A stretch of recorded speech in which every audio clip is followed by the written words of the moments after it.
Let's put a bow on this big picture. So I told you that I really wanted everybody to be able to at least leave this class understanding three things.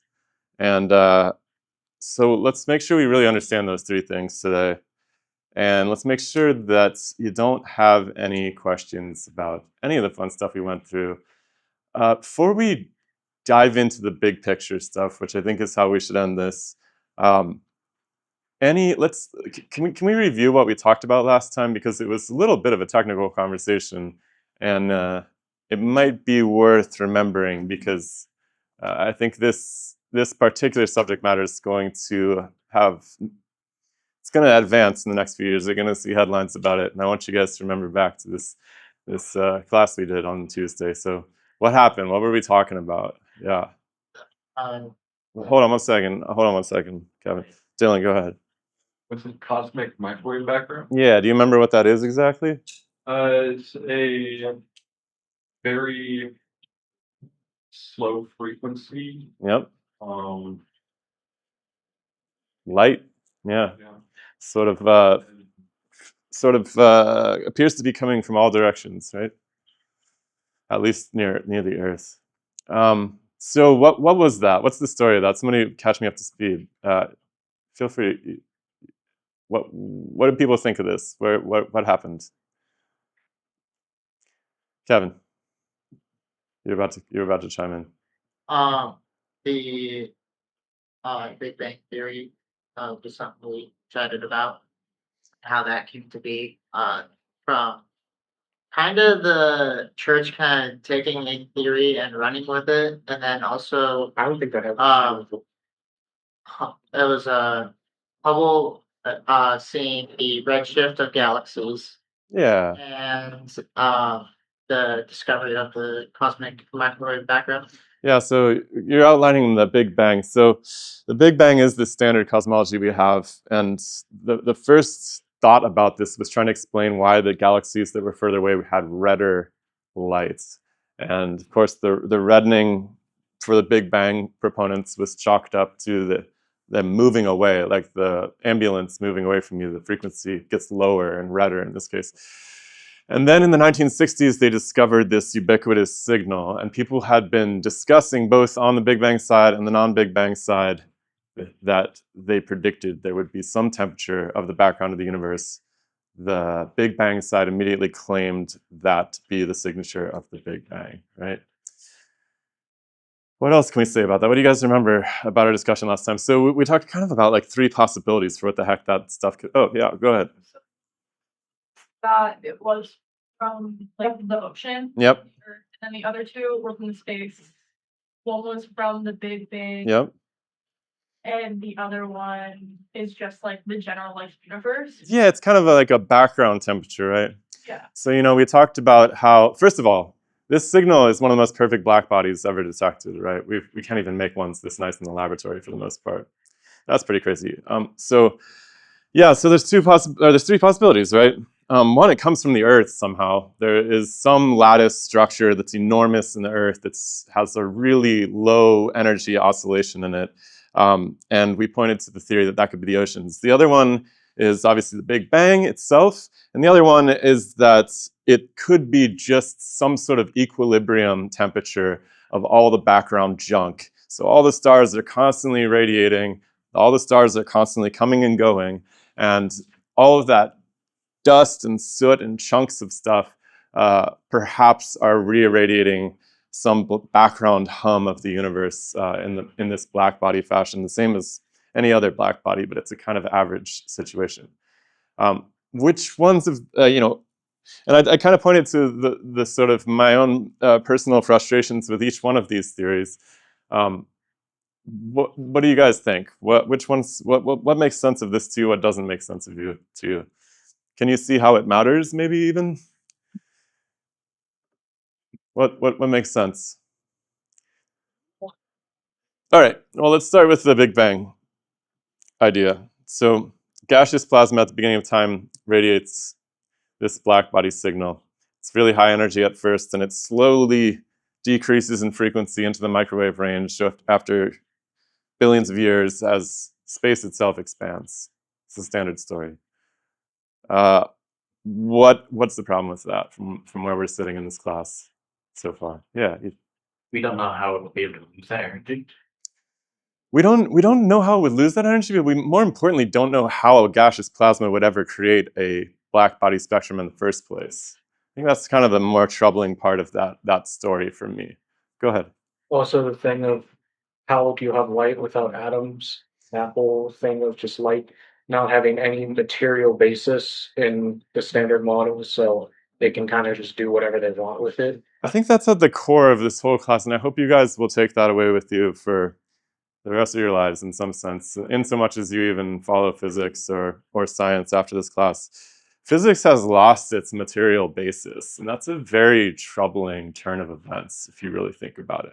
It's gotten really good at making cell phones and bombs and drones, but we've completely abandoned the search to understand how the physical processes in the world are achieved by Mother Nature's incredible mechanics, right?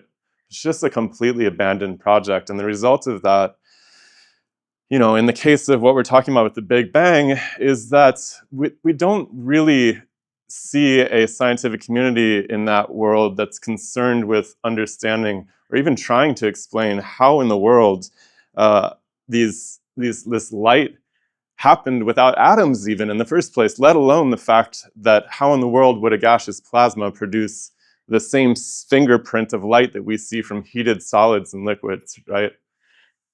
So it's hardly even a question that you can ask at this point because the entire discipline has moved so far away from material explanations for nature, which is very strange because if physics doesn't do material, I'm going to say physical synonymous with material. If physics doesn't do physical explanations for a natural phenomenon, who's going to do it? I mean, I personally don't live my life like physical reality is the most important part, right? I think the most important part of life is your relationships to the people around you, and that's not a physics question. But there is physical reality that you have to contend with, and it's quite useful to understand how it works. So what happens if nobody, the people who are tasked with understanding that have completely abandoned that quest?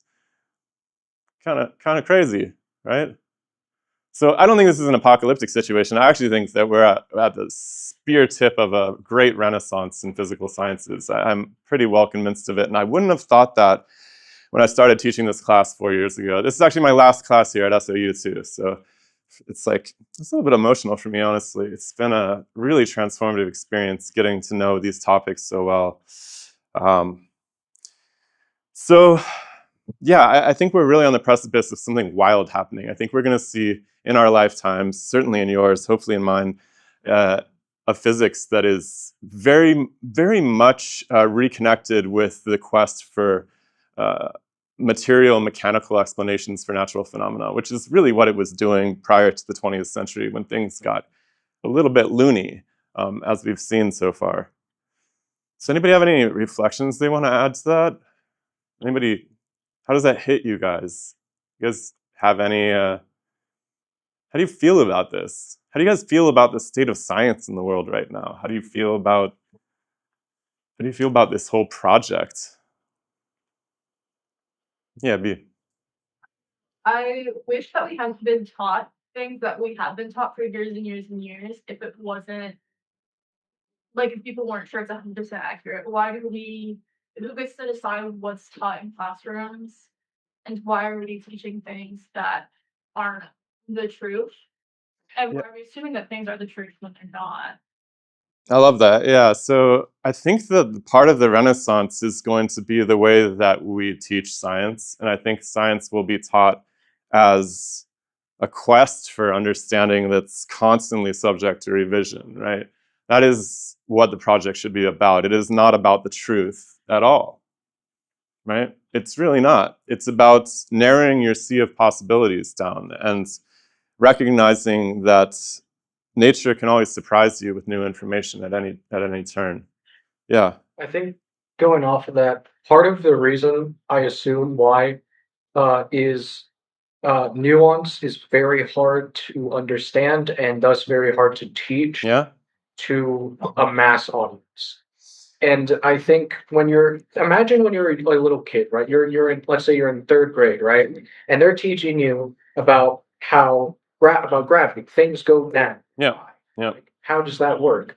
And they're very absolute. They're very concrete in their explanation. Or when you're learning multiplication in math, and then suddenly years later you learn that there's letters in math, right? Variables. This is how you have to teach people, especially when they're really young. You have to start absolute and simplify, and then go and because nuance can quickly turn into uh, without understanding of nuance, it can quickly turn into someone disregarding all of it. For instance, if someone we said you teach how we like the U.S. landed on the moon, absolute fact, just stated, right? If you bring in any of the nuance of how they did it, to young people, then that could I'm devil's advocate here could lead them to deny it. Is kind of my assumption of why it's taught in that way. But that's that's led people, I think, to be really comfortable without nuance of not like And really comfortable with one version of reality too, right? I actually think that my opinion is that our education system is tooled towards an industrial society, and what you really want is workers to know how to shut up and calculate and actually function very explicitly. And so, if you think about high school physics or something, I don't know, most of you maybe took that, I truly don't know. But if you took high school physics, when you talk about gravity, you're not talking about the cause of gravity, you're literally talking about how to calculate the effects of gravity under certain situations, right? And this is extremely productive for engineering in general, and in other words, fitting neatly into an industrial society that expects you to become a worker someday, ultimately. Things have really changed a lot in the age of the internet and gig work and all of that, but when all of this educational infrastructure was erected in the 20th century, I mean, everything was basically various forms of factories, even the 19th century.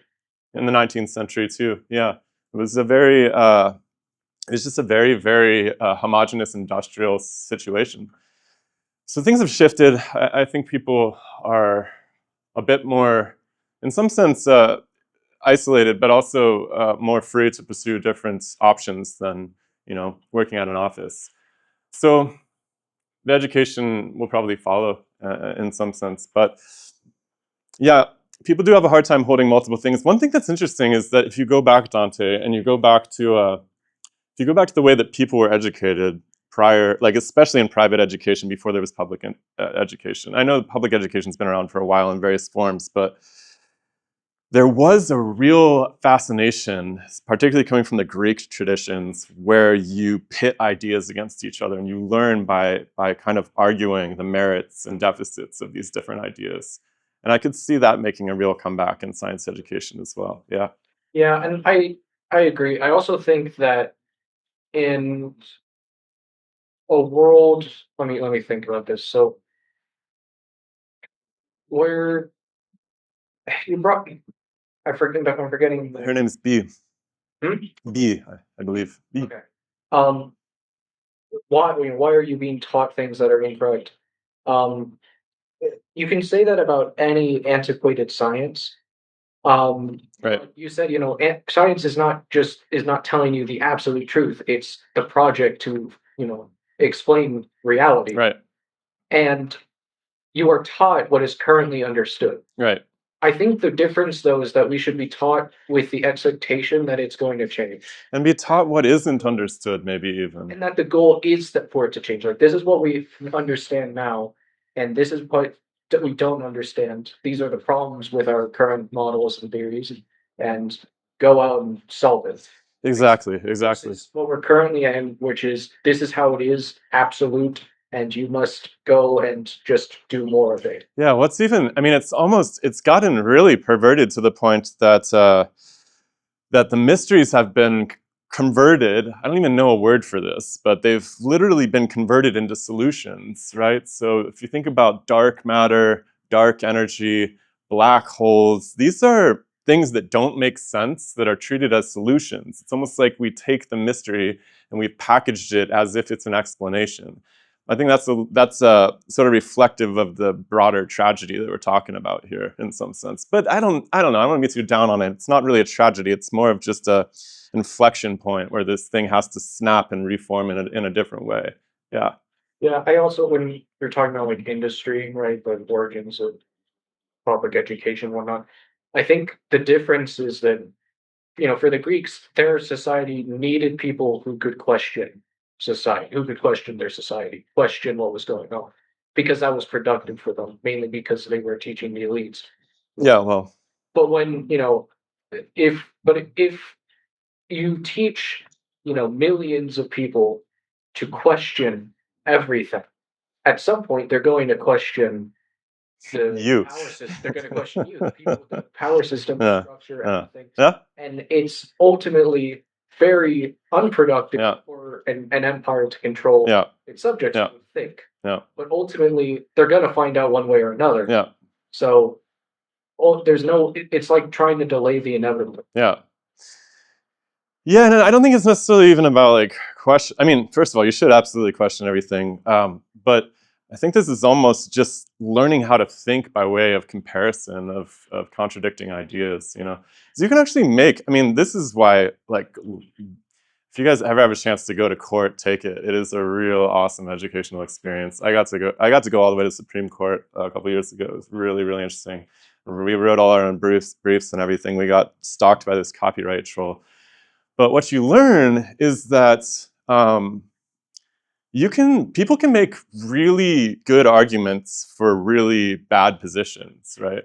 So your ability to argue is in some sense not necessarily tied to the truth of the matter. Now the courts are pretty good at smelling when people are pulling the wool over their eyes, but the whole legal apparatus in some sense exists as this like magnificent stage on which these ideas can actually be played against one another, at least in its ideal form, much in the way that the Greeks would have thought of how to educate people in general, right? You look at these test cases, you try them on, and I don't know, that's a really beautiful way of learning how to be an independent thinking person who is open to new ideas, but not so open that your brains fall out of your head, right? So, all right. Anyways, I think that we are on the verge of some sort of renaissance. Now, renaissances, by the way, can often happen kind of quietly. As these paradigms kind of snap into new form. Remember, like with the fossil fuels thing, right?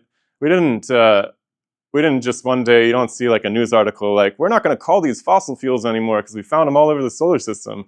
They just kind of move on, right? So this could be a very quiet phenomenon, right? But we don't know. So, all right, let's get into let's kind of review what we've done here and what I really hope you guys will take with you. So we started, the first half of the class was all about this guy, right? And what's that? Soul. Yeah. And I think a huge part of the entire course has been this test case of what if we've misunderstood something really, really boring and fundamental about this guy? If we've done that and then we've extended it to every other body and every other star, the lives and the deaths of stars, then the conclusions that we come up with are totally broken. Now, what's insane is that it doesn't mean the conclusions are illogical. It just means that logic is pinned on its foundational assumptions. Logic is just a way of processing some assumptions to their inevitable conclusions, right? And the whole, what is the whole center of this? Yeah, what is this all center on? Guys in the back, I know you guys should be able to know this by now. What is this? Why are we talking about the sun for half of this class? Yeah. We have been talking about whether or not the sun is in a liquid or gaseous state. That's it. Yeah. And so, it seems like it's such a silly, like trifling point, but when we treat the sun as a very, very simple system of little bouncing bowling balls of gas particles, then we miss out on all of the complexity that we're used to in our ordinary physical environment, right? In this room right now, we have all sorts of phases of matter, right? It's not just the gas in the atmosphere that we use. That's important because we wouldn't be here without it. We have all sorts of condensed matter that we're sitting on, standing on. Perhaps we have liquids here with us as well, right? Reality is quite a complex phase system.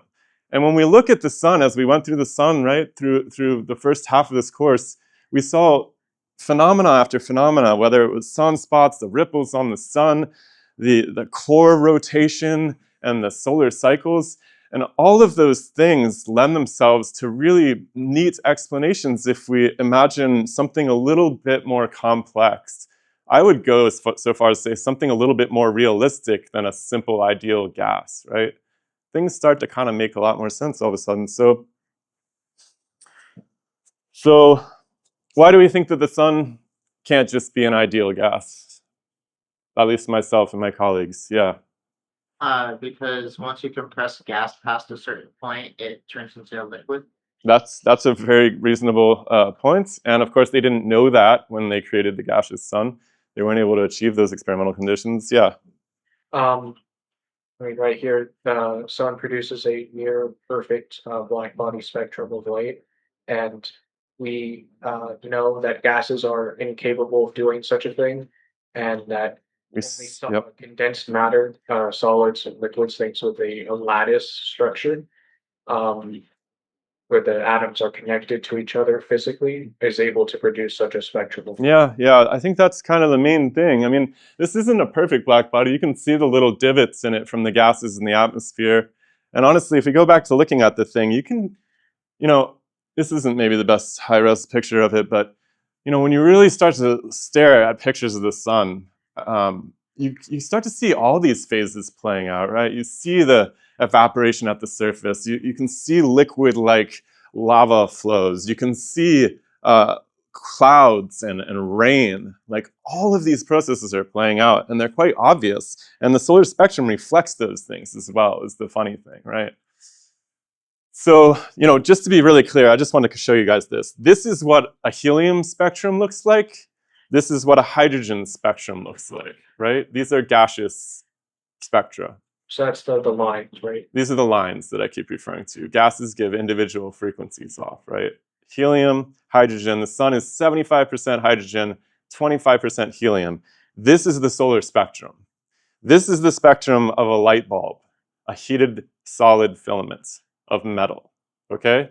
This is a gas, this is a heated metal, okay? This is the kind of revolution that we're on the cusp of. Now, look, have the mathematicians defended their way to producing this by summing up individual processes of scattering and absorption and a photon that travels around for 1 million years before it comes out with just the right frequencies to give us this? Yeah, they've done that. It's actually an incredible work of mathematics, these equations of state that go into the solar spectrum's production. It's really, really an act of extreme mathematical capability to be able to pull off that argument. But there seems to be a much simpler path to that, yeah. I mean, if there's one thing we've learned in this class, and it's really obvious, again, with the whole heliocentric, geocentric thing we went about in the first term, especially with, math does not, as great and genius as math can be, it doesn't equal the most sensible explanation. Math doesn't explain anything is the funny thing. You're probably not going to hear any of your teachers tell you that ever again. Math does a great job of inscribing patterns and of describing how systems behave. But a description is not the same as an explanation. I can tell you everything at the scene of a crime. I can tell you like where the gun was and all this stuff, but it doesn't explain how the person got shot, right? That's a different concept. An explanation actually has to provide a cause of an observed effect. That's the story that you tell in court of how that person got murdered or whatever, right? It's not the same as just describing what's going on. And we looked at relativity a little bit at some point, which is a fantastic description of how bodies seem to move, particularly general relativity, with respect to one another. It doesn't explain anything, though. It is not an explanation by any standard, by any use of the word explanation. There is no explanation available. It is simply an incredibly precise description. That's what makes this kind of a difficult, it's a difficult problem to negotiate, because on one hand, our modern physics are extremely precise in their descriptive capabilities, but the explanatory power has completely been neglected. Yeah, go ahead. I mean, to go with a historical example, you can describe exactly how World War One or World War Two went, occurred or happened. Yeah, like how the battles went, who won. Yeah, but it won't explain why. Won't explain the cause, no. Describe, Or the lessons learned. yeah, you can describe the battle, the scene of the battle, but you can't explain the reason for the war. And the funny thing is, physics is actually way simpler than World War II. Physics is literally just, what are the materials doing to each other to cause us to have this happen, right? And if we're gonna have to, and there's huge, huge fundamental pieces of the physical puzzle that are missing.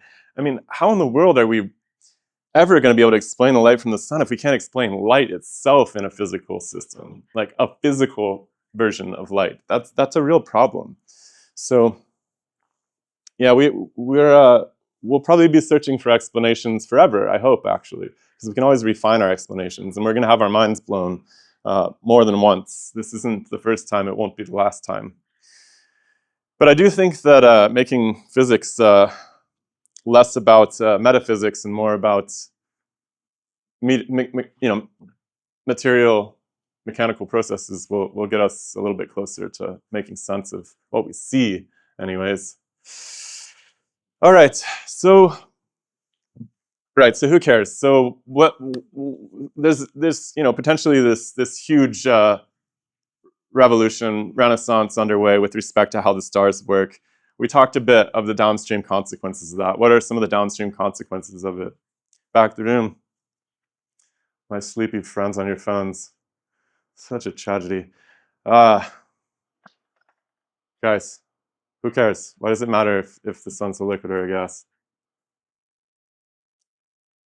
Well, so much of what the basis we have on astro science in general is based off of the gaseous model, the liquid model, and change things top down. Yeah. I want to know if we're doing things right. Yeah, Ray. Oh, sun does like. Yeah, exactly. Yeah, so the sun is our laboratory for understanding the stars. Obviously, the stars give off a ton of power, right? You can't even look at that thing, it's so powerful. So we could misunderstand everything about all of the other bright bodies if we misunderstand the sun. We talked about a few of those. We talked about these guys, primarily the white dwarfs, right? Remember we talked about these? Ultra compact objects in general. So with a gaseous model, you need some way to make these really hot but dim objects. The only way you can do that is shrink them. With a liquid model, you just change the structure of the bonding inside of the condensed material, right? There's two totally different paths that you end up as a result of it. By the way, there's gazillions of these things, right? You find these white dwarfs everywhere. Perhaps not nearly as many as the main sequence stars, but they do seem to be a pretty common phenomenon, right? Now, on one hand, we could compress the entire, 99% of the solar system into something the size of the Earth, and that would satisfy it if we could somehow do that, which is the standard explanation. Or maybe the thing just has variable optical properties because its lattice is being rearranged, which is boring. It's definitely not as cool as black holes and ultra compact exotic substances and stuff like that. I can see how that's sexy, but this is science. This isn't Hollywood, right? On the pop side, articles and those. Yeah, they love that stuff. That makes great clicks for sure. Hollywood loves it. So, it impacts all of these things. Fusion, I didn't even make a slide for fusion, but that's worth mentioning too. I don't know how that's going to play out, but I certainly know it ain't going to work if we have the wrong understanding of how the sun does its fusion. Yeah.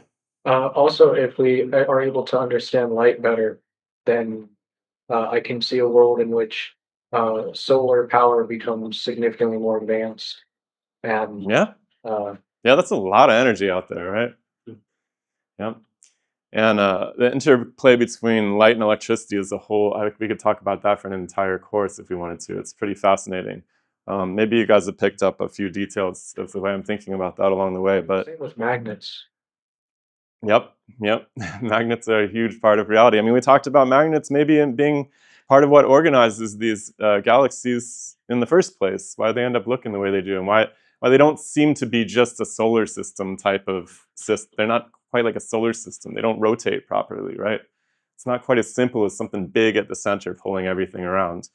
And again, you see the astrophysicists inventing a material out of the mystery they called dark matter to solve that problem, right? As opposed to thinking, wait a second, maybe we don't understand how these galaxies are organized, actually. Maybe we don't understand all the processes. Maybe it's not just gravity. Maybe it is gravity, but they're not organized like spherical solar systems where 99% of the matter is crowded into the center. Maybe it's not that simple. Maybe we don't need these black holes and dark matter and stuff. Maybe there's something much simpler and cleaner. You know, which I guess brings us to this guy.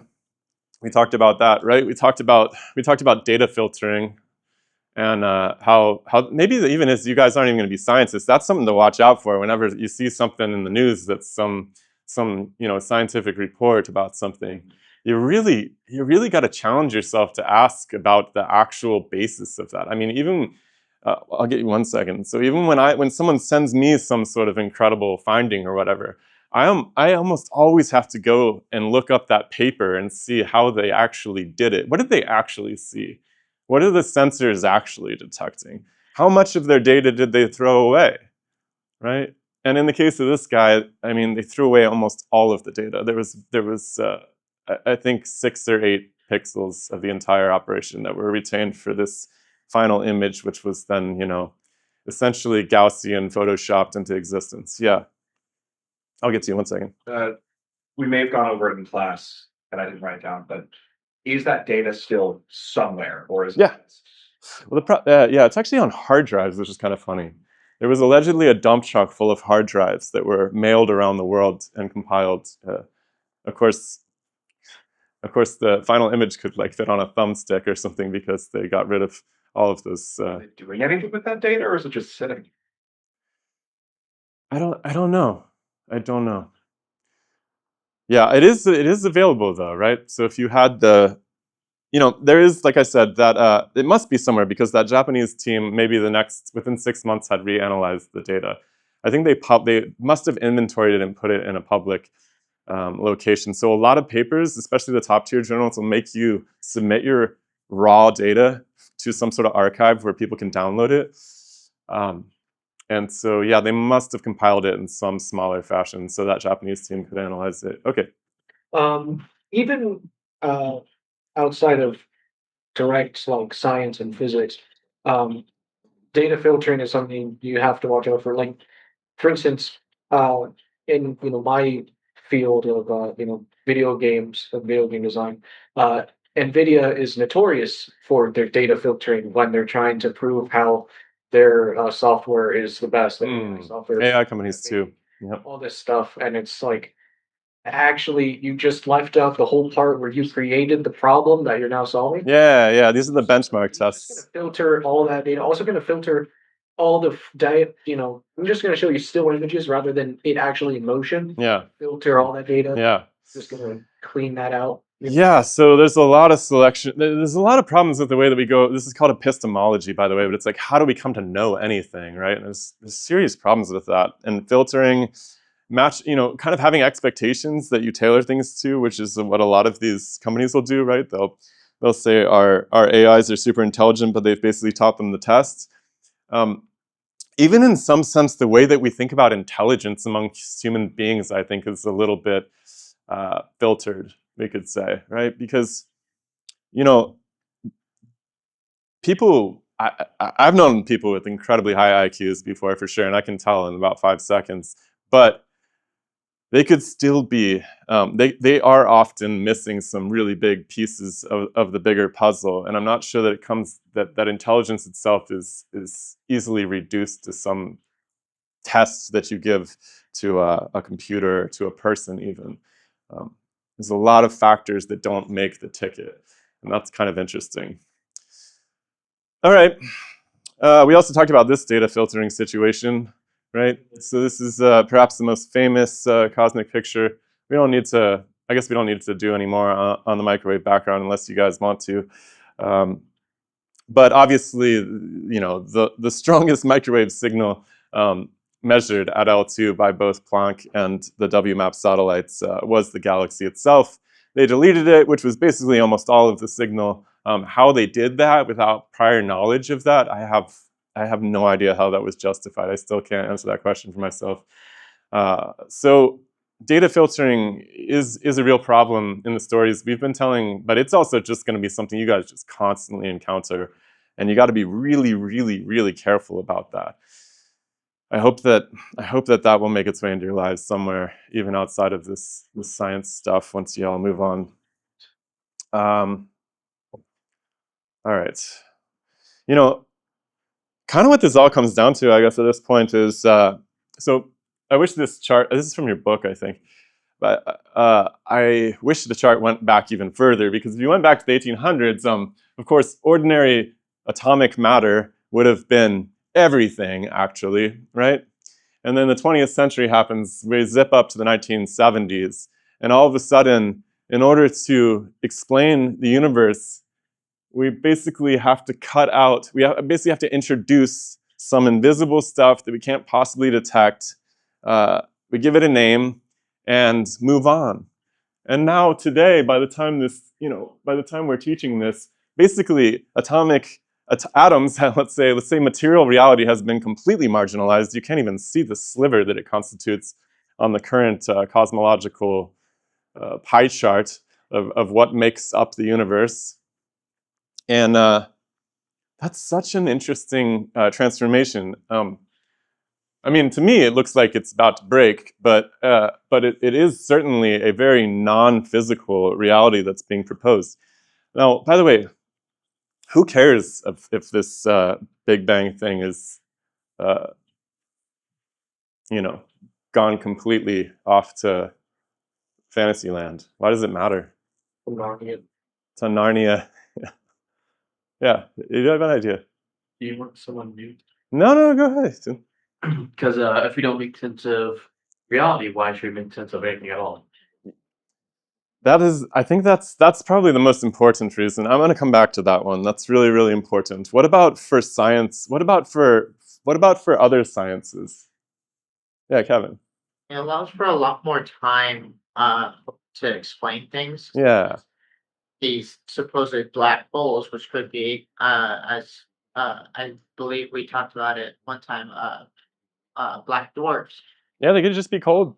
Yeah. Yep. Or just, you know, altered white dwarfs that are just different lattices. Yep. Yeah. So it really, it's kind of hard to see, especially if you guys aren't really tied up in the other, natural sciences, earth sciences, geosciences, all biological sciences. All of these sciences actually are constrained by the timeline of this Big Bang cosmology. So it seems super esoteric. Who cares about the beginning of the universe?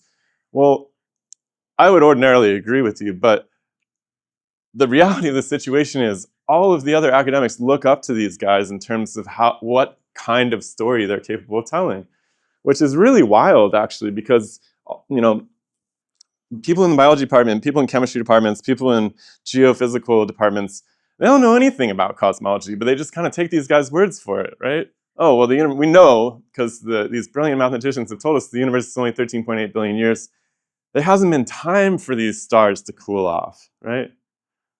Well, what about all of these stars that we've seen disappear? Because there's been hundreds, if not hundreds of thousands of stars that have just disappeared off the night sky's map. Oh, well, that must be some sort of imaging problem or something, because we know that that's not possible. We know from our cosmology that that's not possible, right? Which is pretty outrageous, actually. It's kind of cart before the horse situation.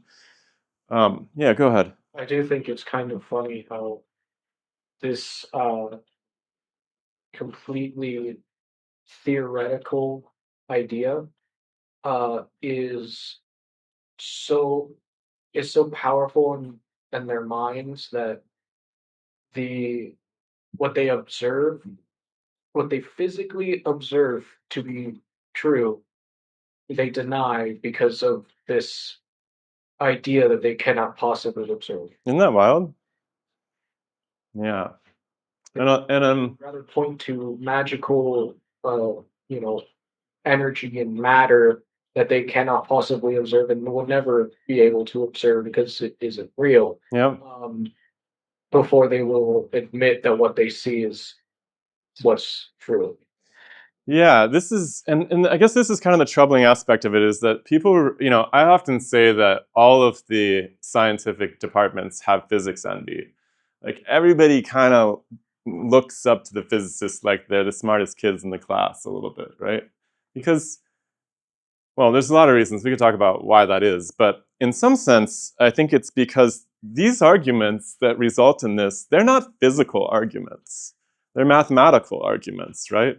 And the basis of the mathematical assumptions forms the physical theory, but it's not discussed, it's not argued about, it's taken for granted. And what people end up discussing is the mathematical treatment of the assumptions, which are foregone conclusions to begin with. And so I think people in the other sciences are a little intimidated by the level of discourse because it's not actually at a normal, intuitive, physical conception of reality. It's at some really high level mathematics where, half the people in that mathematical conversation have no idea even what the other half are talking about half the time. It's a lot of halves, but you see what I'm pointing at, right? So the conversation is extremely esoteric. That's a good word for you. It applies to a very small group of people. And the rest of the sciences seem to be a little intimidated by that. I think a lot of people, I know a lot of biologists and chemists and stuff who are really smart people, but they said they didn't go into physics because they were intimidated by the math of it, right? So people are a little bit browbeat by that kind of stuff, which is funny because math is actually, it's a little bit like weightlifting or something. It's not particularly hard to do if you train for years, right? It's not like inventing electric motors or anything. It doesn't really require on its face a tremendous amount of genius insight about the universe. You just learn how to do these operations. And anybody can learn how to do it, to be honest with you. You just got to keep practicing and do it all the time. It's fairly simple, but it requires a lot of work. Yeah, it is. Just like weightlifting, I think. It's to do it right and not hurt yourself and actually get strong, like you got to stick with it. And math is no different. But it comes across as very intimidating on its face too, right? And that's kind of funny. I think actually, I think you guys will find that whatever it is you do with your lives, I hope that you all will do something that you love and that you can become great at, because that's I think what it means to, in some sense, really grow up. I mean, of course, it's to develop incredible relationships with the people around you in that process, but yeah, to become great at something is so much more about that persistence and hard work than it is about some sort of talent or mythological starting point that you came from. People come from all sorts of diverse backgrounds and levels of talent, and they still do great things. And people who are super talented sometimes do nothing. So this piece of the puzzle gets a little swept under the rug sometimes. Especially when it comes down to mathematics and this whole discipline. Right. Thoughts? Because really, the last piece of this puzzle that this all comes down to is living in a world that makes sense, ultimately, right? So I started this class right after the pandemic went down. The pandemic was like a little bit of a nightmare, probably for all you guys. You're in high school, is that right? I was in middle school. Middle school. I So- just went. 7. Just finishing up middle school, going to high school. That's so crazy. It was in my last months of 8th grade when it hit, and then I had to go into freshman year during the pandemic. So the pandemic, the pandemic was an interesting moment because on one hand, the scientists had never been asked their opinion about anything in a very long time. And there was a lot of interested parties who wanted to use those scientists for whatever the heck they wanted to use them for. And I'm not trying to like crack open an entire critique of the pandemic right now. But I will say this, that I think what happened in those years really undermined some portion, a not insignificant portion of the public, really undermined their trust in science as a process that was capable of unveiling what was actually happening in the world. And I don't know what kind of like truth and reconciliation will come from that, but I do know that we've reached a moment where there's actually, I think we're at an ultimate low point for people's trust in science, actually, as a process. And I think that the story we've been talking, I think this kind of stuff is not helping, actually, to be honest. I think that we all, as a people, really want to live in a world where the discussion about natural mechanics, about cause of effect, about what's happening, makes sense, right? It doesn't just make sense to somebody who knows the equations. It makes sense because nature isn't an impenetrable, magical system. It's actually all quite understandable. That's what's so incredible. I mean, do you think that you would be sitting here if your ancestors for millions of years hadn't made great sense of their environments and actually learned how to function in a world that made sense to them? Now look, did they have any idea about what atoms were or electricity, magnetism? No, but they didn't need that stuff, right? But they did make sense of material reality. They understood that if you stepped in front of a flying arrow, it wasn't going to end well for you, right?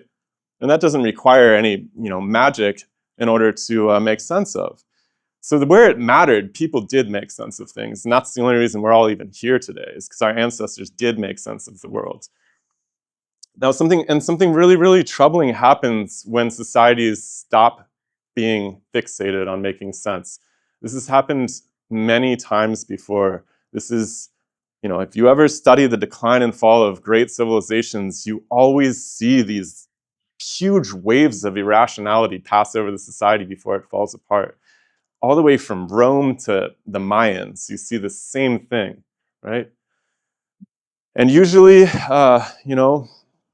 the sort of irrational priest class wants to keep throwing virgins in the volcanoes to make things better. And, maybe they want to keep, giving you your 200th booster shot to get your society back online. But things are always in real danger of being. I guess the stories that we tell ourselves about reality are always in real danger of being hijacked by people who have vested interests in you not understanding how things work. Go ahead.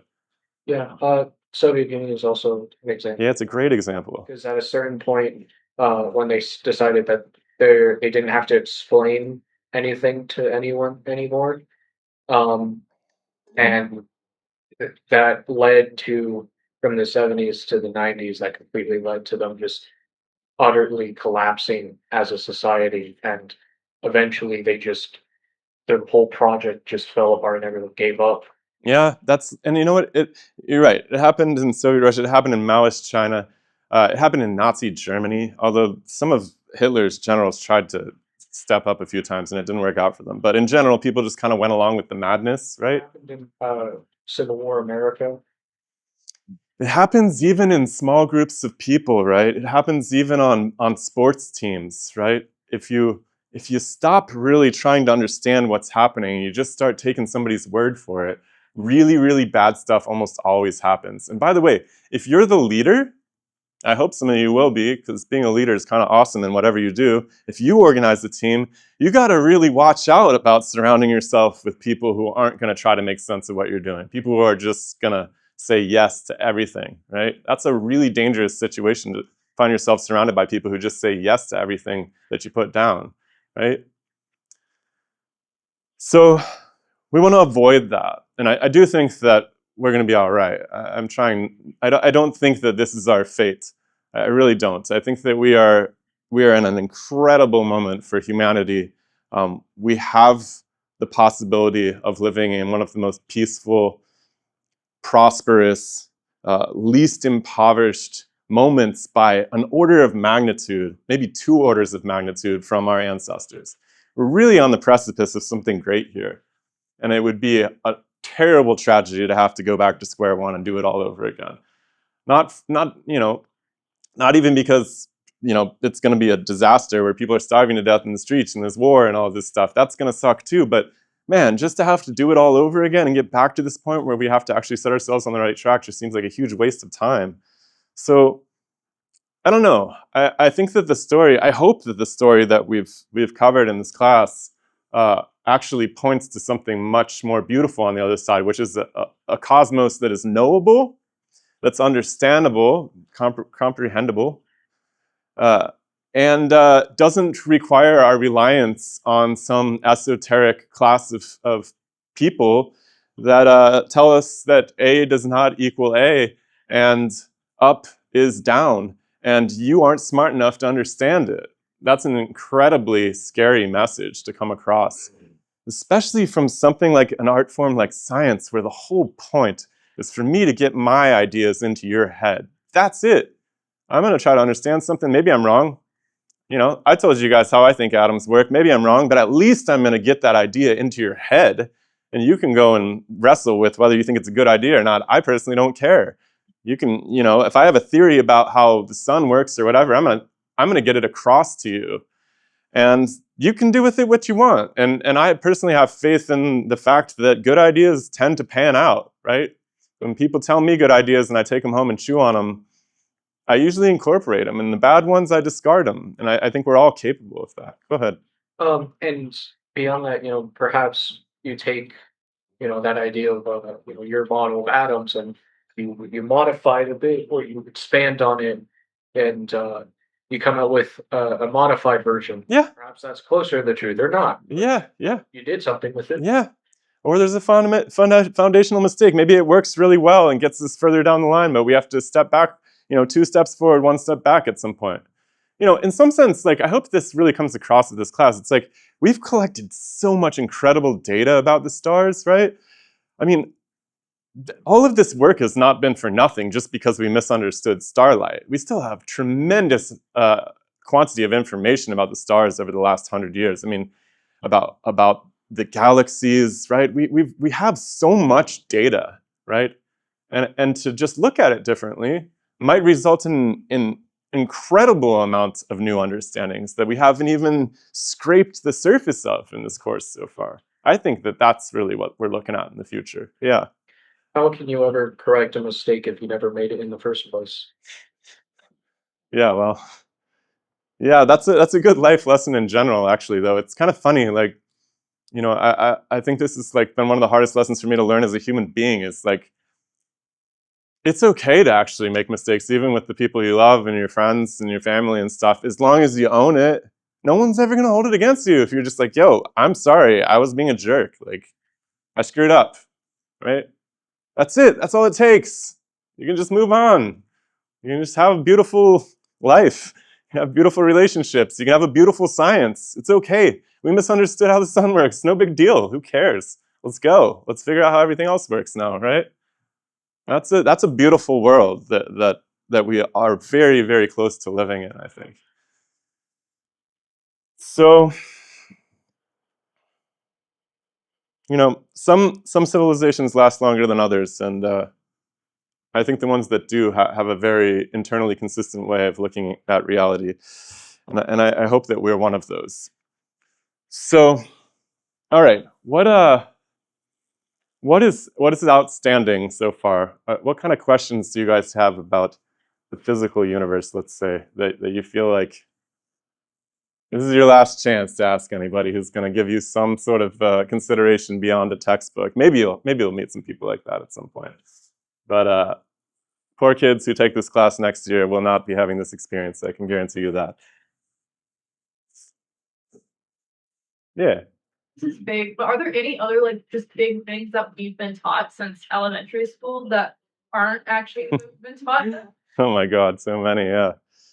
Um, I'm pretty sure that the age of the universe is one day because like in our lifetimes it's gone from I think 9 billion to 13.8 billion. yeah, when my parents were kids, it was like six, 4 or 5, 6, something like that. Yeah, so there's lots of stuff. I think one of the anywhere where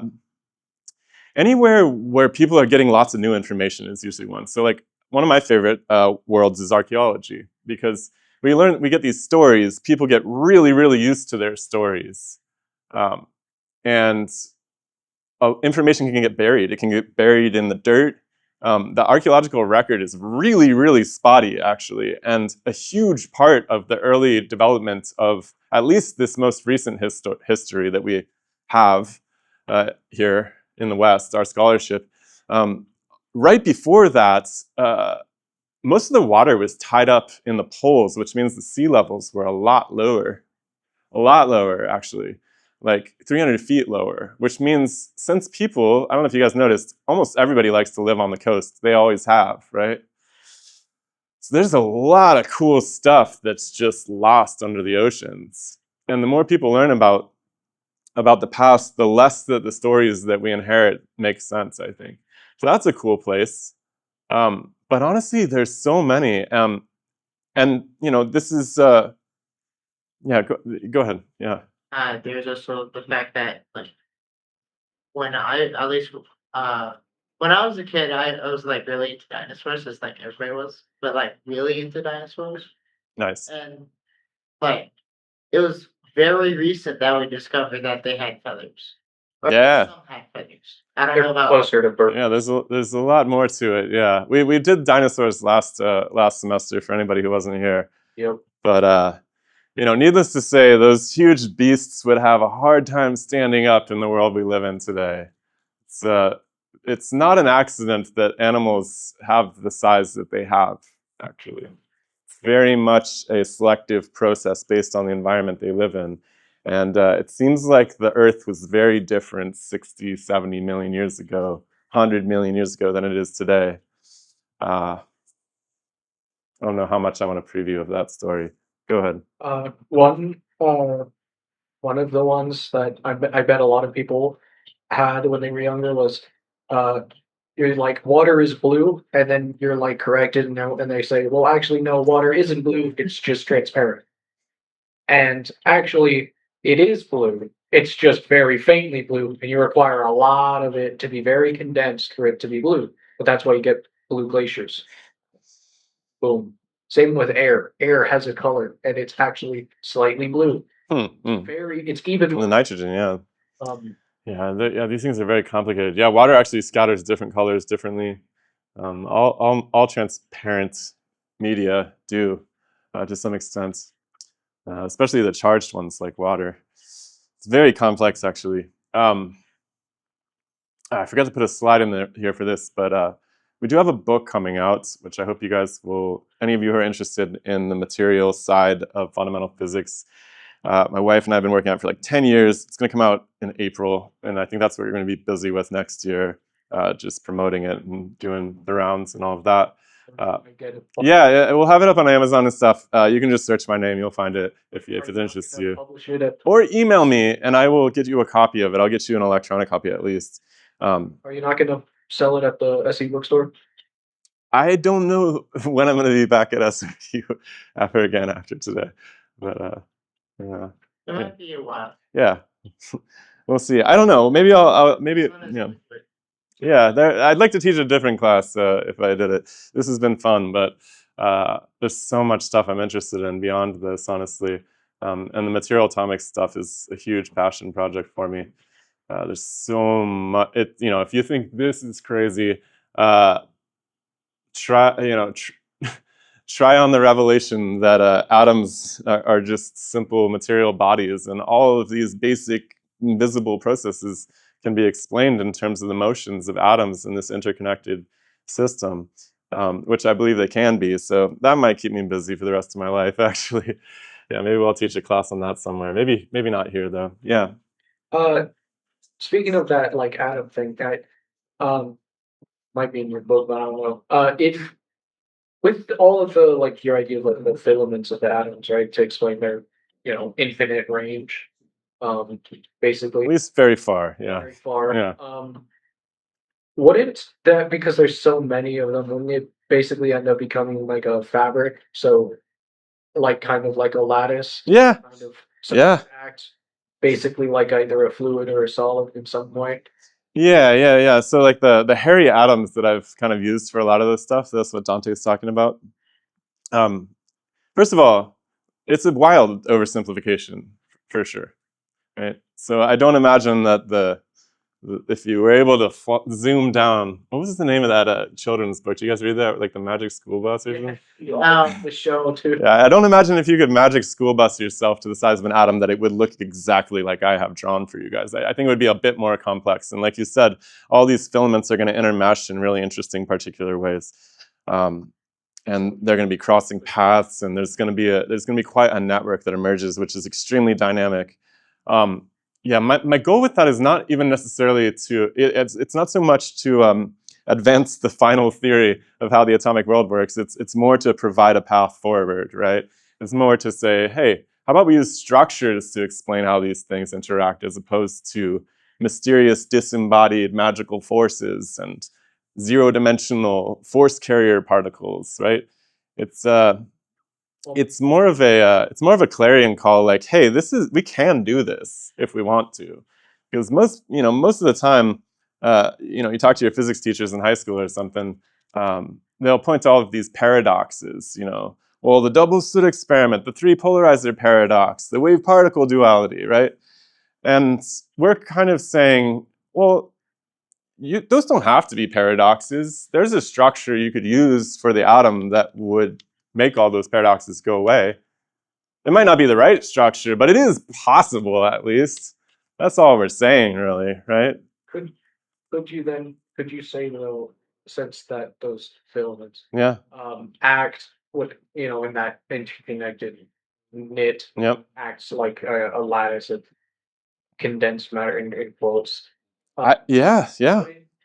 Immediate thought is uh, that that makes me think of the old like luminiferous aether theory, but like in a way that actually makes material sense, which I think is funny given how it's actively trying to go against the magic stuff of like dark energy, dark matter, and stuff. Yeah, we struggled with like whether to use that word in our discussions, and we decided not to because it has too much baggage. Dante's talking about the word ether as the mediator of light and gravity. I don't know. Like I keep saying to you guys, like when we're talking about the sun, I'm like I look around the room. I think honestly, like studying nature, the best place to study nature is in your backyard or like in the room that you're in. And when I look at this room, it doesn't just have condensed structures. It doesn't just have liquid structures, and it doesn't just have gaseous structures. So I would be surprised. I would be shocked if the atomic landscape was any different than that. I imagine there are some analog of liquid-like structures. There's some subunits. I call them fibers, atomic fiber, as just a stand-in for my subatomic subunits. But they probably exist in all of those analogous phases, right? I don't see why that world would be any different. And I could be wrong about that, but yeah, I think there are all of those processes playing out. There's structure, and I think that this is the main reason why people abandoned the ether, is nobody was thinking about structure at all. They were all treating it like this homogeneous gas, like, or liquid. It was just this one simplified stuff, and it couldn't do all of the processes that they needed it to do. People will point to this one experiment, the Michelson-Morley experiment, where, oh, we couldn't find the ether, so we abandoned it. I don't think that's what happened, actually. I think what happened is that it's a very difficult puzzle, actually. And you can't just solve it with some simple gas-like stuff. You can't solve it with a simple fluid. It doesn't work. It's hard to do your transverse waves. It's hard to do the tension of gravity with those things. I think that they moved on because they didn't understand how the atomic world itself worked. They didn't understand states of matter, phases of matter. They didn't understand bonding or any of that stuff until the 20th century, actually, right? So they weren't thinking about subunits. They weren't thinking about lattices and gases and how they function in concert. And yeah, I would be surprised if the atomic world wasn't very complex also.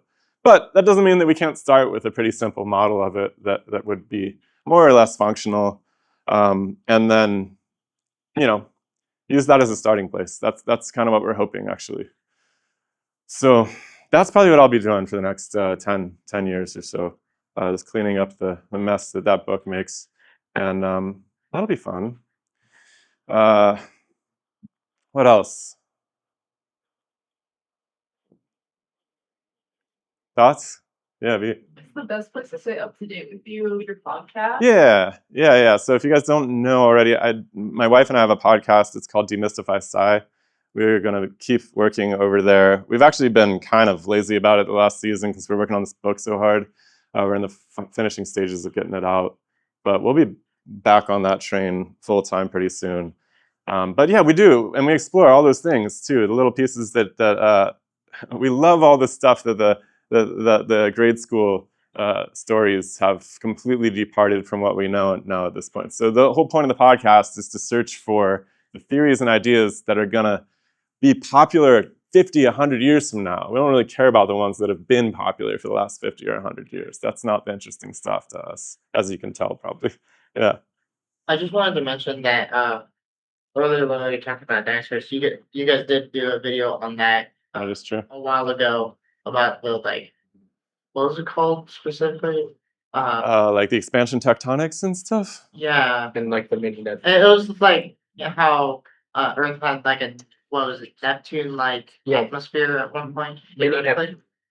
Yeah, that's kind of a fun one too. Yeah. If you're interested, go watch that. Yeah. We went into that really deep in the first term about, and so if you want to watch any of those lectures, I would recommend it, because compared to that video, I think we did it was better in the class and the lectures by going about it, because the comparison between the super Earths, right, that we find, and these mini Neptunes, that are basically the same thing on a continuous spectrum. Yeah. That and then just placing the Earth there. I think another part of it is that in the lectures, I think you did a better job taking more care to say like plate tectonics is still there. This is just explaining the mechanism for plate tectonics. Yeah. Because currently we still don't have a proper mechanism for why the convection will be moving the plates, or why the plates are moving in the ways that convection wouldn't be able to move them. Yeah, so what Dante is talking about is the first term we talked about basically, and this plays into the cosmology too, right?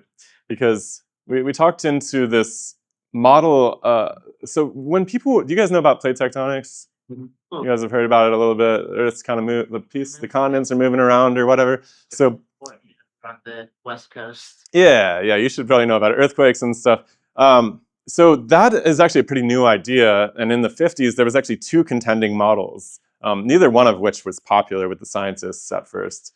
One of them basically had the continents moving around over time and basically being all linked up in this thing called like Pangea or something. They actually have different names depending on what you look at. And then the other one was that all the continents fit together like puzzle pieces on a smaller globe, right? Now the reason that and that was originally called this something along the lines of expanding Earth, something like that. Now the main reason that one didn't work out was because the guys who were proposing it didn't have a mechanism by which the Earth could expand. It didn't make any sense to anybody. And so the tectonic plate, the continental drift people, they proposed a mechanism where there was these conveyor belts of convection, really, just like those kernels on the surface of the sun, that were kind of carting the continents around. Flash forward to today, what's really fascinating is we've never found any of those convection currents. In fact, we find currents that have nothing to do with these ridge spreading boundaries and stuff. We also now are starting to understand that our Earth is actually kind of a weird planet, but what isn't weird is a lot of planets that look sort of like Earth, but they're much bigger and they have then their size comes from their atmosphere, actually. They have huge, heavy atmospheres. So they're somewhat stuck between our planet and something like Neptune. And there appears to be a potential for an evolutionary pathway. In fact, we've seen planets who get too close to their sun that look like Neptune's that are literally getting cooked off into something that looks like an Earth. Yeah, and that atmosphere is like crushing down that solid core into something much smaller. Exactly. So if the Earth actually formed at the center of a giant gaseous planet, or liquid gaseous, whatever state phase of matter Neptune exists in, it's probably quite complex.